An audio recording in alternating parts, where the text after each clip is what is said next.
before Chandrayaan 3 happened as an event, what was the mood like here before the final result came through? No, everybody was expecting that this time we are going to make it, but there is always skepticism in such things. No, whether have you done enough? Suppose it happens to not able to make it this time, what will be the consequence of it? Now, many people are worried, but then the whole job of giving confidence to people, but the confidence shall not be based on any false narrative. It has to be on factual things that you have done, what possible things that can be done, and we have done enough. So this measure of quantification, justice to the whole work that I had to do. Have you ever watched a movie called Chak De India Oh, yes. with Shah Rukh Khan? Yes. You know, in the end, when the team wins the championship, and there's that scene of them celebrating. All of them celebrating, yes. When Chandrayaan 3 happened, that was the meme that went viral. That was the rest of India. yeah, of course. And you would have seen it, all of them rejoicing on that day, when it landed softly on the moon. Yeah, it was a huge day for our country. Yeah. But was it similar for you? Were you also going through something like what Shah Rukh Khan went through internally? Of course, internally, I was not without any words at that time. It was difficult, but I was posing. You have to swallow that moment, enjoy that moment, and that's what I was precisely doing. Not really showing it outwardly. Yes. Not showing it outwardly. Yeah, you would have watched me in the TV that I was not showing it at all. But I mean, internally, behind the scenes, away from cameras, were you showing it? No. I never show overjoy or sadness at all in any time. What did you do that night when you were sleeping? I was happily sleeping.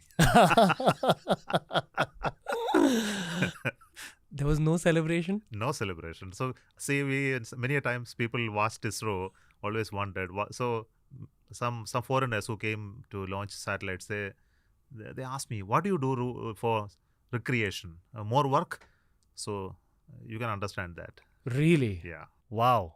Because I think everyone who works here is genuinely passionate about space. Precisely. So, it's not work that we are doing. We are enjoying the time that we spend here. That's the key to mega success. Of course. And mega success is also noticed by other mega successful people like Elon Musk. He's also an inspiration for us. Really? Yes, really. You know, sir, especially when it comes to Chandrayaan 3, everyone's so full of celebratory emotions that very few people ask about what the rover is up to on the moon right now. That is the job of the folks at ISRO. Yes. So what's the kind of data being sent back? Like, what have we learned about the moon through the Chandrayaan 3? Many things. Okay, that depends on the payloads that we have. We put something called instruments on board. There were 5 instruments, important instruments on Chandrayaan 3. We had 3 on the Vikram and 2 on the rover, Pragyan. So the Pragyan had 2 separate instruments. One which will apply a radiation, alpha particles limit. It will go and hit the materials on the surface. From the material scatter, there will be a spectrometer which will measure what elements it is made of. So you can understand on the surface whether it is made of carbon, hydrogen, oxygen, nitrogen, phosphorus, silicon. You can distinguish from them. There was another instrument which is again a laser based instrument. So it will send a laser beam, and once it hits the surface, it will ablate. Fumes will come out of it, and these fumes will be imaged by a spectrometer. This again finds out the similar manner, the elemental composition. So what we did is the rover was moving around, and then at different places it will stop. It will do this function, measure it, again go to a next location. So almost 100 meters it moved and did all the measurements and collected all the data. And we had some interesting observation we published. It had also the cameras, 2 stereo cameras were there. So those images we collected. And we had 3 instruments on board Vikram. One was to measure the seismic behavior. That's called lunar shake vibrations that you can measure. Moonquakes. Yes. Moonquakes you can measure. And there was another one which was measuring the thermophysical characteristics of the regolith. The regolith is a material that constitutes the surface. So we put a probe into it, then send some current to heat it up. So once you heat it up, it will measure the temperature gradient.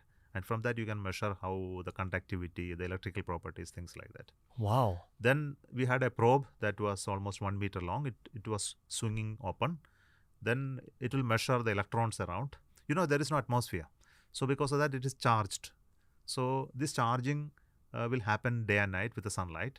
So these charged electrons will rise up in the daytime, go down in the night. So this was being measured using this. So I mentioned about all the 5 instruments now. Okay. Yeah.